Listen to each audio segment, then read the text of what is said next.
Hi, and welcome to this edition of And Just One More Thing. Today we're going to be talking about restorative services for people who are in custody. It is in the county's interest and frankly in the public's interest to ensure that when people come out of custody, out of jail in our community, that they are actually better resourced and better positioned to return to the community than they were when they left it. Stay tuned for a really exciting conversation with Dr. Holly Child.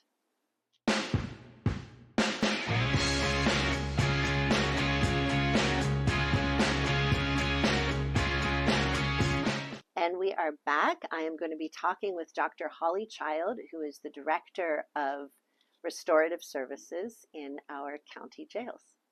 I am back with Dr. Holly Child, who is the Director of Restorative Services in the Office of the Sheriff for our county. Thank you so much for agreeing to sit down and talk with me. And let's start at the very beginning. What is the position of the Director of Restorative Services? And is this a typical position at county jails? So the position is not typical. It's one of the things that's really exciting about this position is typically programs in a facility such as this is really assigned to someone who is a program manager, maybe someone is doing it part of another job. But I think the creation of this position really shows the dedication of the Sheriff's Office in the county to re-envision what we think about when we think about services in custody and also custody alternatives. So it's very exciting. And what does the Director of Restorative Services do beyond, I imagine, the very basics of organizing and making programs accessible? That's a fantastic question. So not only am we really working on a service array for clients in custody that meets their need, but it's really thinking about alternatives. It's thinking about how else can we have programming within a facility? How else can we work on alternatives to custody? How do we work on anything that also can be preventative? So what is our role in that space? How do our programs lead to those outcomes? And it's just an exciting time because a lot of our partners have been really supportive, and we're really excited about where this movement can go with the Sheriff's Office.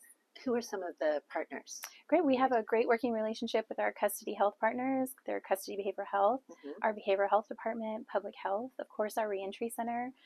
We even have some great conversations going on with our social services department, Department of Education. Milpitas Adult Ed has been an amazing partner to us for years. So also community and people with shared lived experience who've been willing to share their experiences and feedback on how we might do this work better. Oh, wow. What is your goal? How will you determine if you are successful? So that's great. We are getting ready to roll out a client survey, asking clients about their experience. It's not a satisfaction survey. It's an experience survey. What's the experience like? What would have been better? How can we improve? What do you need? What do you want us to know? And so that will really help inform the work. We're hoping to do that survey periodically so we can measure success to see, are we doing better? But also, are clients having better outcomes upon release? Are they getting connected to employment? Are they getting connected to family and supports? Are we not seeing them return to any of the court-related systems? I feel like that, to me, is kind of the baseline measure of success. If we are doing a good job with people that are compelled to be in our custody, we should be ensuring that they are coming out better resourced than they went in. And what happens all too often is the opposite. They experience additional trauma. They lose connections often to jobs, to families. Illnesses and substance use disorders may not really be adequately treated, and then they come back to the community, and somehow we expect them to make different and better choices without resourcing them to do that. No, that's a perfect observation. You know, we really have had in the nation a history of a punitive approach to, people who have committed crimes in our society. And we really are moving towards a healing approach. So what do people need? How do we meet them where they are? How do we create a sense of a whole person system where we're really helping, find those needs and listen to what they need and ultimately have fantastic outcomes for people who are in custody? So a couple of years ago, 2020 specifically, after George Floyd was murdered, it felt like we were seeing this groundswell toward real criminal justice system reform on so many levels, enforcement, in custody, out of custody.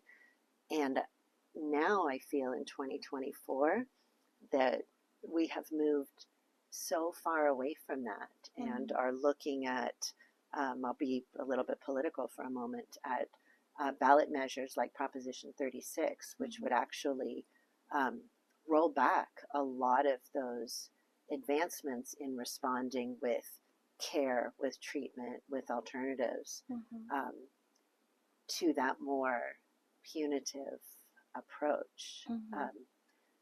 Is that, I won't ask you for a political position here, but are you sensing that in the community? Do you feel a shift away from support for alternatives, or are you still feeling strong and optimistic that we're going to continue in this direction?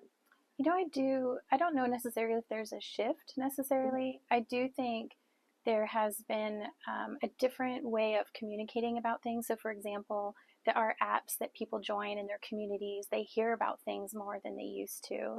So I think there is a perception of things that are occurring in our community that may or may not be occurring. Agreed. I think we're in the middle of a lot of political space where there is a lot of conversation that does create fear. But in all honesty, most people who enter custody will leave custody. They're our neighbors, they're our friends, they're our families. They're working in our local stores, our local community, our coworkers. And so not addressing this from a healing perspective is actually a disservice to our community and actually doesn't create a safer community. And so I do think it's an opportunity like this podcast to really get the message out and talk about what people need and why rehabilitation is so important for people in custody. I love that so much. That's an absolutely really critical message. I'll just kind of wrap up with something not more mundane, but to take it back down to what's happening in custody. Can you just share a couple of the programs that you are most excited about, that you think really will have the greatest impact on people in custody in a sustainable way? Great. The first thing that I'm most excited about is the CalAIM initiative. And the CalAIM initiative, for those people who don't know, is where people who are in custody can now access their Medi-Cal funding 90 days before release. And that's going to radically transform our ability to offer quality behavioral health services in custody. And hopefully those custody services also meld into the community to improve those behavioral health outcomes. So that's the one I'm most excited about. Our county has been a leader in that. We are very excited to be the first kind of county to really do a launch in this space. And so we're just really excited to be leaders. I think the other thing I'm really excited about is our Goodwill store. We have a really wonderful relationship with Goodwill. They've actually created an actual store in one of our campuses where women who are in custody will be taking a retail class through one of our other partners, Airmark, who has a 3-series retail class. They'll work in the store, and then women who are about ready to be released can come in and shop the store. I mean, it's just such a great opportunity. There's a lot of second chance employers who are connecting with to help those women who participate get jobs upon release. And so it's just a perfect example of kind of normalizing an environment, giving someone a space to encourage and increase their opportunity for success. And we're just really excited about those partnerships. Thank you so much. Thank you for talking to me. Thank you for doing the critical work that you do. We'll make sure there are ways for people to get more information about what's happening in your department and in and out of custody, and look forward to lots more from you. Thanks again. Wonderful. Thank you for having us. Dr. Child. Thank you.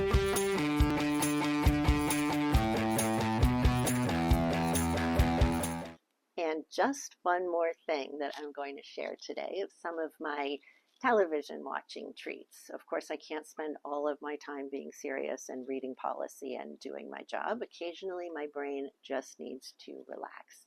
So I will turn to Schitt's Creek for absolute heartwarming entertainment, lots and lots of laughs. I enjoy watching Arrested Development. On a more dramatic level, all 500 seasons of Grey's Anatomy. continue to capture my attention. And I will finally confess, as problematic as this show is, I will still find myself looking for old episodes of Law and Order SVU. That's just one more thing.